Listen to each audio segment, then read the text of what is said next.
tama ba yung pagkakaintindi ko, Prof? Yung oil deregulation law noon na nag-alis ng kontrol sa gobyerno natin sa presyohan ng langis, hindi rin makabubuti kung sakali man na ibabalik natin. Hindi pa parang mas okay yun para sa atin, at least malalaman natin kung ano yung breakdown nung prices ng fuel natin kaysa sa tinatakda ito ng oil companies ngayon nang hindi natin nalalaman kung saan nila ito hinugot. Well, I think isa pang malaking issue, DJ Chacha, ay yung capacity ng gobyerno. Talaga bang pagkakatiwalaan natin ang gobyerno ng Pilipinas para Ayun. siya ang mag-manage sa oil industry ng bansa natin? Samantalang maging yung Department of Energy, 1,000 tao lang sila halimbawa. Ang pinupunto ko dito ay walang kakayahan, technical capacity ang gobyerno.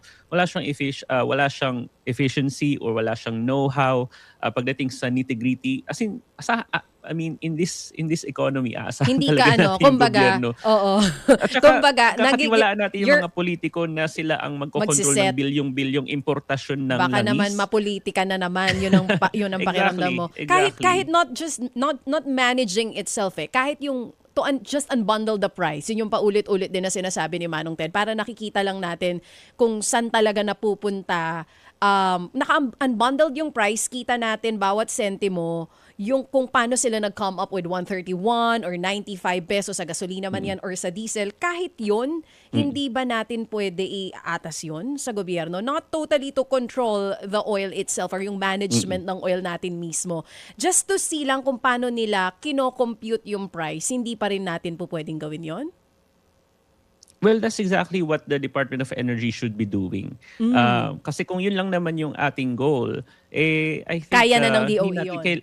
Dapat kaya nila. So, ibig sabihin ay bigyan natin ng mas malaking pondo yung Department of Energy para mas bilang regulator ng deregulated oil industry. Pero Prof, hindi nila magagawa yun kasi nga may oil deregulation law. Ang babalik lang ulit na sasagot sa atin ng DOE is we cannot do that kasi nga deregulated ang oil industry.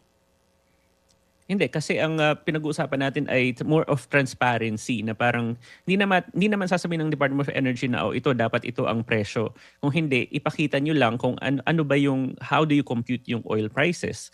To a certain extent, they're already doing that. Pero kung yung transparency lang yung ating goal, ay i-strengthen natin yung capacity ng DOE at hindi natin kailangan ng buong full-blown oil regulation or oil nationalization. Tsaka, parang sinasabi, mga kapatid, para sa iba pang mga balita at impormasyon, sundan niyo po kami sa X, Instagram, Facebook at syempre sa TikTok, True Network PH. Mag-subscribe din po kayo sa aming YouTube channel, True Network. May website din po tayo, truenetwork.ph. At pwede nyo rin po kaming mapanood sa Channel 19 ng aming True FM TV. Lagi pa rin makinig sa radyo dito po sa 105.9 True FM dahil dito, lagi po sa'yo, kapatid. Ito tayo sa totoo, tunay at